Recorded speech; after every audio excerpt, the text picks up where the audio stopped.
नमस्कार, आप देख रहे हैं संसद टीवी। मैं हूं आपके साथ शालिनी खंडेलवाल। बुलेटिन में होगी देश और दुनिया की हर अहम खबर, राज्यवार समाचार और मौसम के हाल पर भी डालेंगे नजर। शुरुआत करते हैं हेडलाइंस के साथ। राष्ट्रपति चुनाव के लिए मतगणना की तैयारियां पूरी। संसद भवन परिसर में कल होगी वोटों की गिनती। द्रौपदी मुर्मू का मुकाबला यशवंत सिन्हा से। महंगाई और जीएसटी के मुद्दे पर दोनों सदनों की कार्यवाही बाधित।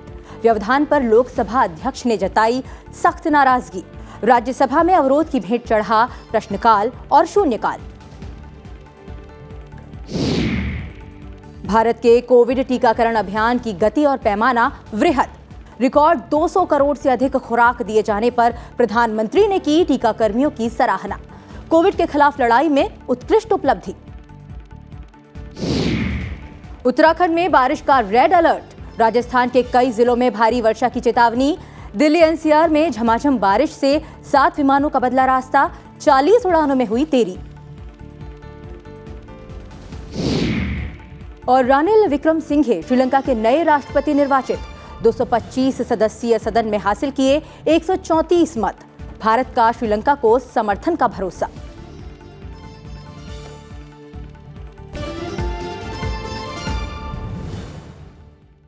हेडलाइंस के बाद अब एक नजर उन खबरों पर जो आज सुर्खियों में रहीं।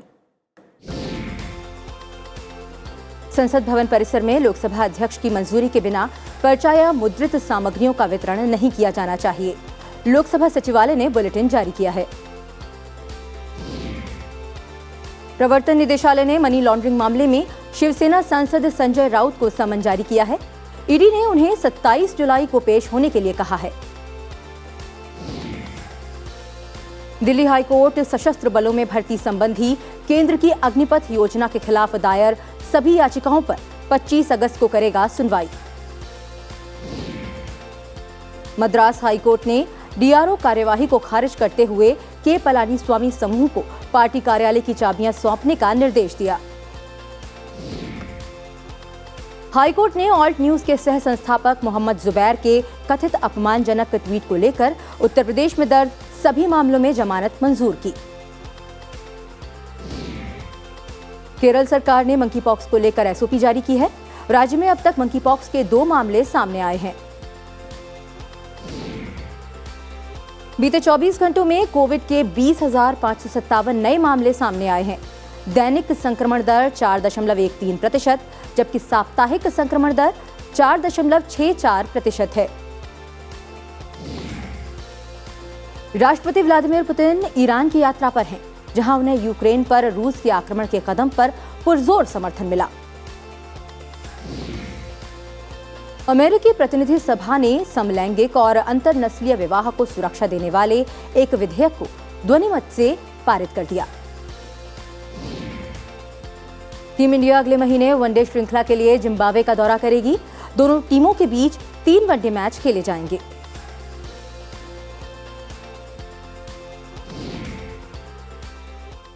और अब खबरें विस्तार से। राष्ट्रपति चुनाव के लिए मतगणना की तैयारियां पूरी हो चुकी हैं। वोटों की गिनती संसद भवन परिसर में कल सुबह 11 बजे शुरू होगी। मतदान प्रक्रिया समाप्त होने के बाद राज्यों और केंद्र शासित प्रदेशों से मतपेटियां दिल्ली के संसद भवन में पहुंच चुकी हैं। राष्ट्रपति पद के लिए एनडीए उम्मीदवार द्रौपदी मुर्मू और विपक्ष के उम्मीदवार यशवंत सिन्हा आमने सामने हैं।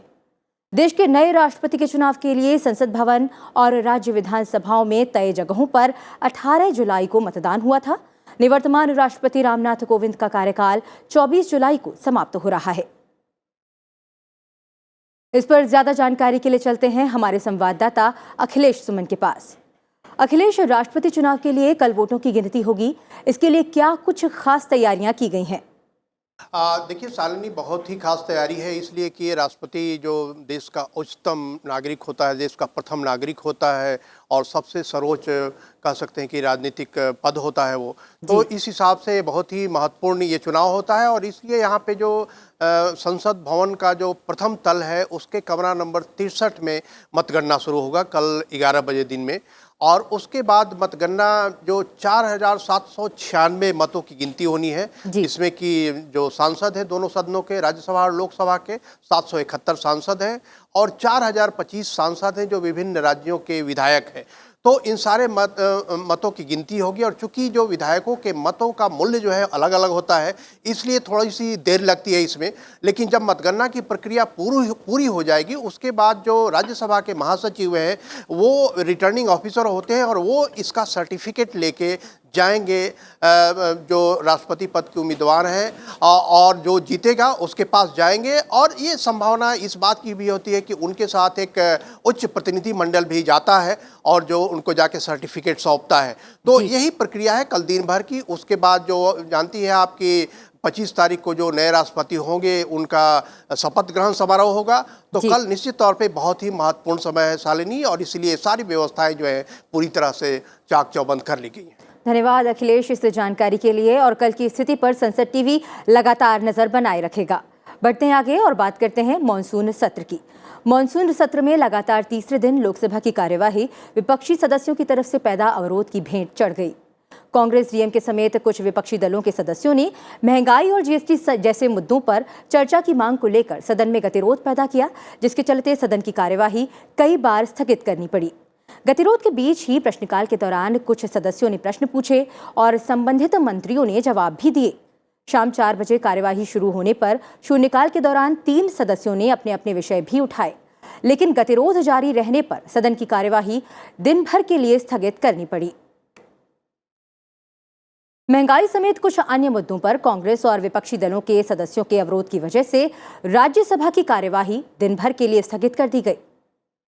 अवरोध की वजह से उच्च सदन में शून्यकाल और प्रश्नकाल नहीं हो पाया। दोपहर 2 बजे जब कार्यवाही फिर से शुरू हुई, विपक्षी दलों का गतिरोध जारी रहा। उपसभापति हरिवंश ने गतिरोध के बीच ही सामूहिक संहार के आयुध और उनकी परिधान प्रणाली विधेयक पर चर्चा की शुरुआत कराने की कोशिश की। इसी दौरान कुछ विपक्षी सदस्य आसन के निकट आ गए, जिसकी वजह से कार्यवाही स्थगित करनी पड़ी। आप कहते हैं कि आपको बिल पर बोलने का अवसर चाहिए। बिल पर बोलने का कल भी अवसर था, आज भी अवसर है। यह देश हित में बिल है, इंटरनेशनल कमिटमेंट है। इसके लिए please cooperate, go back to your seats.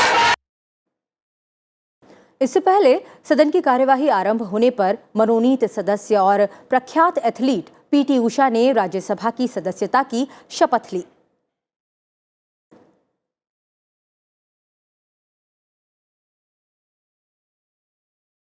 संसद की कार्यवाही लगातार तीसरे दिन भी बाधित रही।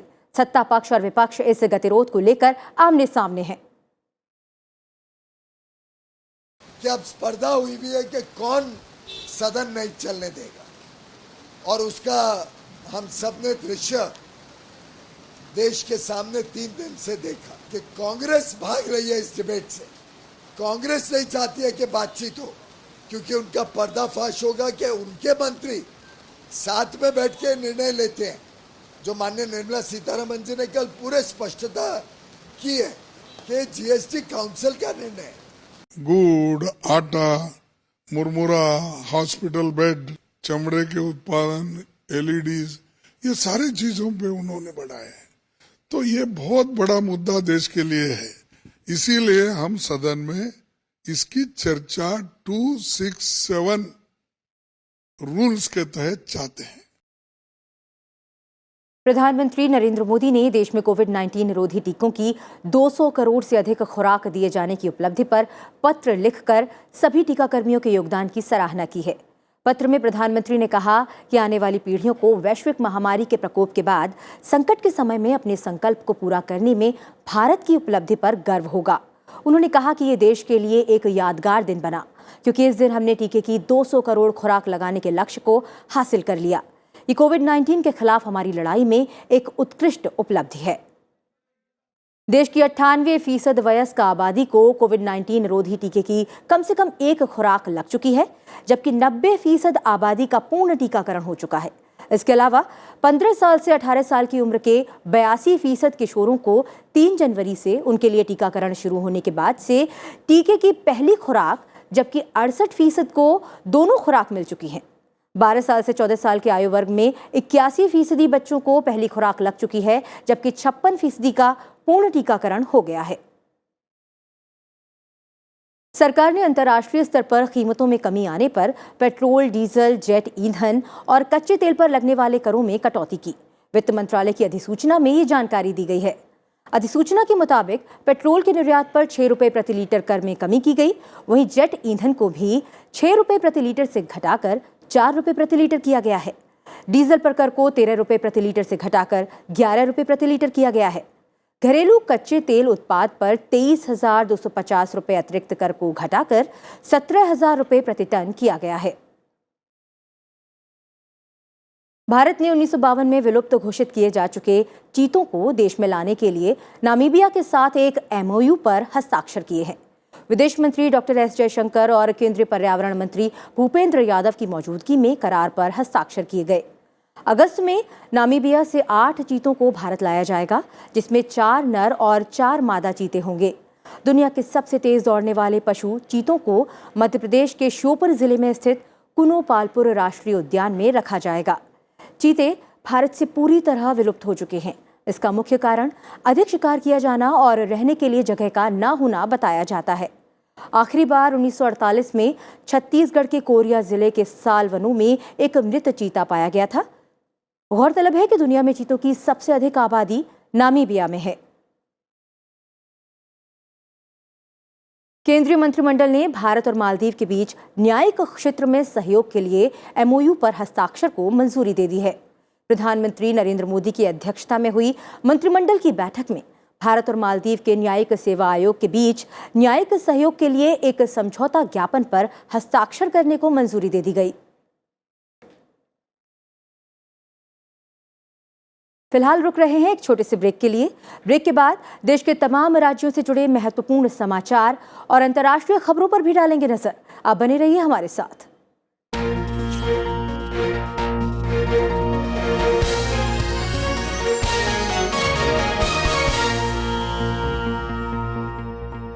आप देख रहे हैं आज की खबर।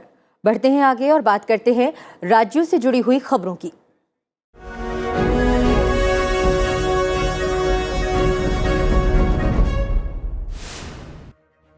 मशहूर एथलीट और राज्यसभा की मनोनीत सदस्य PT उषा ने प्रधानमंत्री नरेंद्र मोदी से मुलाकात की। दिल्ली में बीजेपी अध्यक्ष JP नड्डा ने लेडी हार्डिंग अस्पताल में टीकाकरण केंद्र का दौरा किया। उन्होंने डॉक्टर, फ्रंटलाइन वर्कर और मेडिकल स्टाफ से भी मुलाकात की।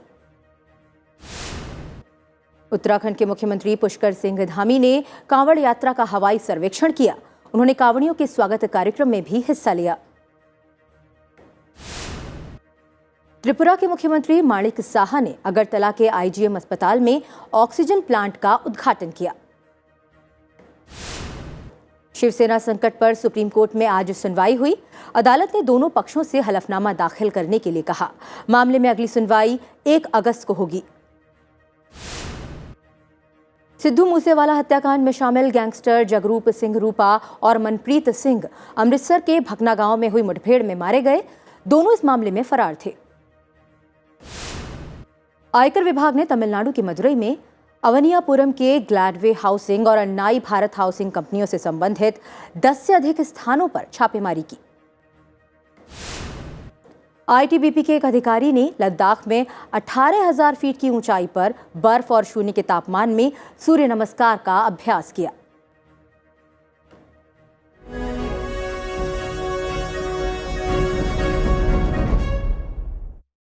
बर्मिंघम राष्ट्रमंडल खेलों में भाग लेने जा रहे भारतीय खिलाड़ियों की हौसला अफजाई करते हुए प्रधानमंत्री नरेंद्र मोदी ने उनसे बिना किसी तनाव के जमकर खेलने का आग्रह किया है। खिलाड़ियों से प्रधानमंत्री ने वर्चुअल बातचीत करके उनका हौसला बढ़ाया। प्रधानमंत्री ने करीब 45 मिनट तक हुई इस बातचीत में स्टीपल चेस खिलाड़ी अविनाश सावले से सेना में उनके अनुभव के बारे में पूछा, तो बैडमिंटन खिलाड़ी त्रिसा जौली से गायत्री गोपीचंद और उनकी दोस्ती के बारे में पूछा। बर्मिंघम राष्ट्रमंडल खेलों में 19 खेलों की 141 स्पर्धाओं में भारत के 215 खिलाड़ी भाग लेंगे। कि जी भर के खेलिएगा, जमकर खेलिएगा, पूरी ताकत से खेलिएगा, और बिना किसी टेंशन से खेलिएगा। और आप लोगों ने वो पुराना डायलॉग सुना होगा, कोई नहीं है टक्कर में, कहां पड़े हो चक्कर में। और अब बात बाढ़ के कहर की।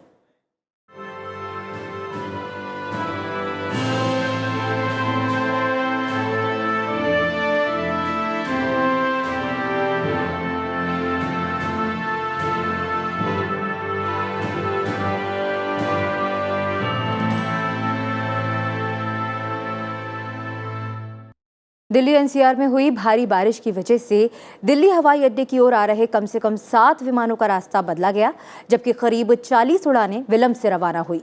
दिल्ली में बारिश की वजह से कई निचले इलाकों में जल जमाव हो जाने के कारण यातायात प्रभावित हुआ। सड़कों पर जल भराव से वाहनों के गुजरने में परेशानी हुई, तो रिहायशी इलाकों में बारिश का पानी भरने से लोगों को मुश्किलों का सामना करना पड़ा। भारी बारिश के कारण गुजरात के कई इलाकों में बाढ़ के हालात अभी नहीं सुधरे हैं। इस बीच मौसम विभाग ने भारी बारिश को लेकर चेतावनी जारी की है। मूसलाधार बारिश से निचले इलाकों से लेकर राज्य के समुद्र तटीय क्षेत्रों तक में बाढ़ जैसे हालात हैं। सूरत, वलसाड, नवसारी, तापी और डांग में निचले इलाके जलमग्न हो गए हैं, जिससे जनजीवन अस्त व्यस्त हो गया है। इस बीच मौसम विभाग ने राज्य के वलसाड, गिर, सोमनाथ और जूनागढ़ में भारी बारिश की चेतावनी दी है। अगले 24 घंटे के दौरान दक्षिण और उत्तर गुजरात में भारी बारिश के साथ तेज हवाएं चलने की संभावना है।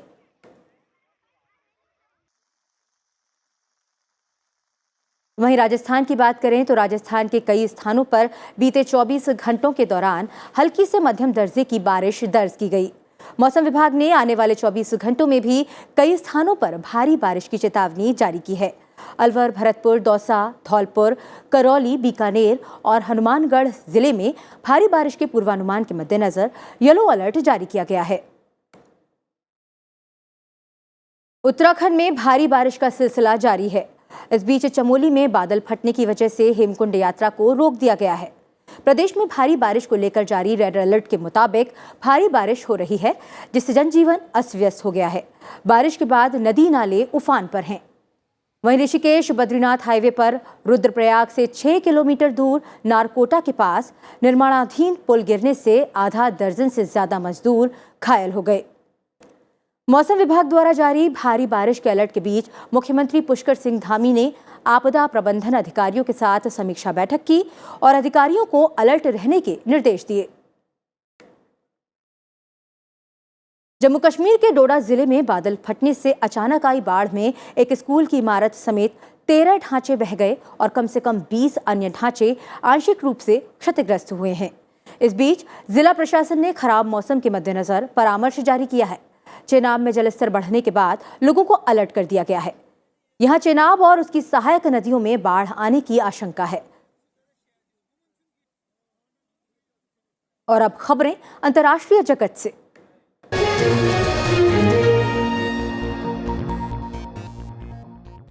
श्रीलंका की संसद ने रानिल विक्रमसिंघे को देश का नया राष्ट्रपति निर्वाचित किया। श्रीलंका में नए राष्ट्रपति के चुनाव के लिए आज हुए मतदान में रानिल विक्रमसिंघे को 225 सदस्यीय सदन में 134 सदस्यों का मत हासिल हुआ। उनके निकटतम प्रतिद्वंदी डलास अल्हापेरुमा को 82 मत मिले, जबकि अनुरा कुमारा दिसानायके को महज 3 वोट मिले। देश में 44 साल में ऐसा पहली बार हुआ है जब श्रीलंका की संसद ने सीधे राष्ट्रपति का चुनाव किया है। मुकाबला कार्यवाहक राष्ट्रपति रानिल विक्रमसिंघे, डलास अल्हापेरुमा और वामपंथी जनता विमुक्ति पेरामुना के नेता अनुरा कुमारा दिसानायके के बीच था। राजनीतिक उथल पुथल और देश में फैले अराजकता के माहौल के बीच गोटबाया राजपक्षे ने राष्ट्रपति पद से इस्तीफा दे दिया था। राष्ट्रपति चुनाव को लेकर संसद भवन के आसपास कड़ी सुरक्षा की गई थी। देश में अब तक के सबसे भीषण आर्थिक संकट से निपटने में सरकार की नाकामी के बाद लोग सड़कों पर उतर आए थे। पहले से महंगाई से परेशान ब्रिटेन में खुदरा मुद्रास्फीति पिछले 40 साल के रिकॉर्ड स्तर 9.4% पर पहुंच गई है। राष्ट्रीय सांख्यिकी कार्यालय ने उपभोक्ता मूल्य पर आधारित मुद्रास्फीति के आंकड़े जारी करते हुए कहा कि जून महीने में यह बढ़कर 9.4% हो गई। एक महीने पहले ये 9.1% पर थी। मुद्रास्फीति का ये आंकड़ा वर्ष 1982 के बाद का सर्वाधिक स्तर है। उस समय मुद्रास्फीति 11% पर पहुंच गई थी।